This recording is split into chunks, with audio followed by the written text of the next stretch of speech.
Hello friends, welcome back to my mini blog. একটা নতুন ব্লগে আমি চলে এসেছি। আর তোমরা দেখছো মি টাইম উইথ সুস্মিতা। হ্যাঁ, আমরা আজকে চলে এসেছি ব্যান্ডেল চার্চ। এখানে অর্ণবের ছোট মাসিমণির বাড়ি গেছিলাম। আর মাসিমণির বাড়ি থেকে ব্যান্ডেল চার্চ মাত্র 10 মিনিট। আর এত ভালো সুযোগ কেউ হাতছাড়া করে? নিশ্চয়ই না। আমার এই প্রথমবার ব্যান্ডেল চার্চে আসা, কারণ এর আগে আমি সত্যিই আসিনি, তো এটা আমার প্রথমবার হলো।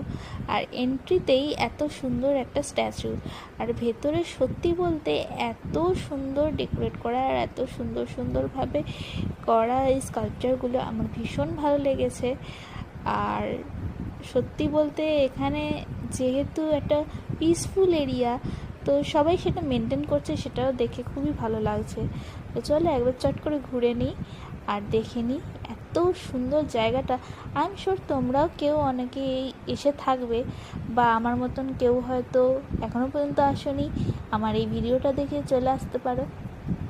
সত্যি খুব সুন্দর জায়গা, ভীষণ ভালো লাগবে, ট্রাস্ট মি। ভীষণ পিসফুল, ভীষণ সুন্দর একটা শান্তির জায়গা। দেখতেই পাচ্ছ কত বড় এরিয়াটা নিয়ে এখানে রয়েছে। এখানে একটা মাস্তুল রয়েছে, সেই মাস্তুলের সেই ইতিহাসটা তোমরা কেউ পড়তে চাইলে এটা পজ করে পড়ে নিতে পারো। আর এই পুরো গার্ডেনটা যীশু খ্রিস্ট এবং ফেরির নিয়ে স্ট্যাচু নিয়ে করা, মাদার মেরিরও স্ট্যাচু রয়েছে, সব কিছু।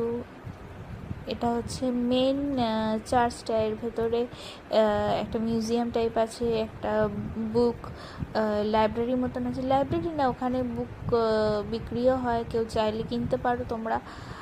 আর পাশে চার্চটা রয়েছে, চার্চের ভেতরে ক্যামেরা অ্যালাউড না, তাই আমি কোনো রকম ভিডিও ফটোগ্রাফি করিনি, সেজন্য তোমাদের সাথে সেটা শেয়ার করতে পারছি না, কিন্তু যতটুকু পেরেছি করেছি। তোমাদের কেমন লাগলো জানিও। এটা হচ্ছে বাইরের দিকটা চার্চের। আমরা ওপরে উঠে পুরো ব্যান্ডেল চার্চের এরিয়াটা দেখছিলাম, ভীষণ ভালো লাগছিল দেখতে। আর এই টপে উঠলে দৃশ্য সত্যিই খুব ভালো লাগে।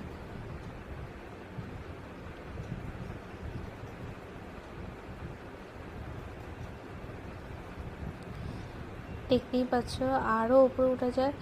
এই যে ওপরে উঠে এখানে একটা ছোট চার্চ মতন, চার্চ নেই, সব ঘুরে সন্ধেবেলা আমরা চলে এসেছি সপরিবারে ডিনার করতে। তো আমরা আমাদের